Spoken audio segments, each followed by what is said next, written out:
Butterfly செய்யலாமா? இப்போ நான் செய்ய என் தம்பி அதே மாதிரி செய்வான் பாருங்கள். ஒரு இலை எடுமணியா, நீ அந்த பக்கம் செய், சித்தி இந்த பக்கம் செய்கிறேன். அடுத்து நீ செய்யப்படுறோம், இங்கிட்ட செய்ய. இன்னொரு இலையை எடுத்து இதே மாதிரி பக்கத்தில் ஊட்டி வை. எந்த பக்கம் வைக்கணும்? இந்த பக்கம் வைக்கணும். இப்படி திருப்பி இப்படி வைக்கணும். அடுத்த இலையை எடு கையில்.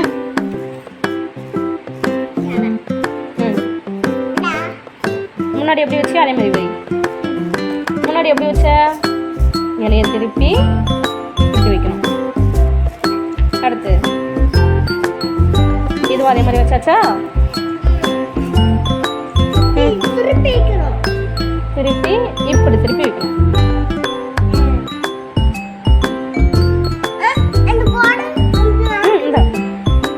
உனக்கு ஒன்று சுற்றி சென்டரில் கரெக்டாக வை. திருப்பி வை.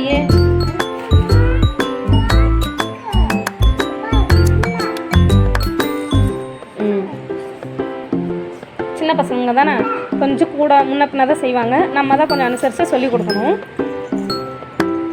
அப்புறம் இதே மாதிரி நம்ம இலையை நல்லா ஃபுல்லாகவே அகற்றிட்டு நம்ம குச்சி வச்சு என்னாலும் செய்யலாம். இல்லைன்னா அந்த இலையில காம்பு இருக்குது பார்த்தீங்களா, அந்த காம்பை வச்சு கூட செய்யலாம்.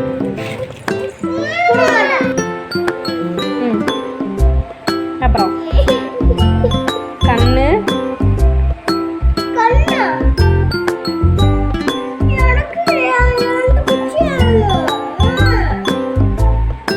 உனக்கு 2 குச்சி தான் வேணுமா?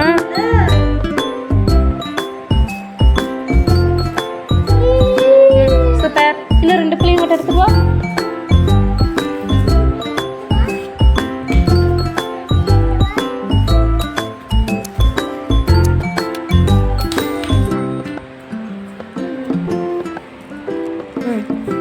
சித்தி எங்கெங்க வச்சுருக்காங்க நீ வை.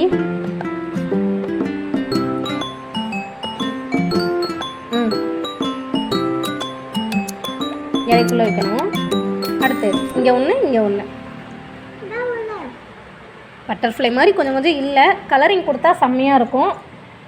ஆனால் நான் கலரிங் கொடுக்கல. நீங்கள் வேணால் முன்னாடியே ஒரு படம் மாதிரி கண்ணு மாதிரி வரைஞ்சிட்டு அப்புறமாட்டி இலையை வைங்க.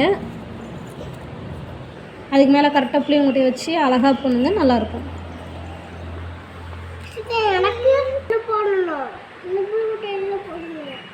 பாருங்கள், இதே இது நம்ம கலரிங் கொடுத்தீங்கன்னு வச்சுக்கோங்க, கண்ணு மாதிரி உள்ள அப்படியே ஒயிட்டு ஏதாச்சும் வச்சு செய்யுங்க, செம்மையாக இருக்கும். கண்ணுக்குமே நீங்கள் இன்னும் கொஞ்சம் டிஃப்ரெண்ட்டாக வேறு ஏதாச்சும் இப்படி புளியங்கொட்டை இல்லை அப்படி இல்லைன்னா நீங்கள் இலையை வச்சு நம்ம அந்த இலை குச்சி இருக்குது பார்த்தீங்களா, இலையில நீக்கிட்டு அதில் சென்டரில் உள்ள குச்சி அப்படியே நுனி அப்படியே நீங்கள் மடக்கி விட்டிங்கன்னா அதை வச்சு கூட செய்யலாம்.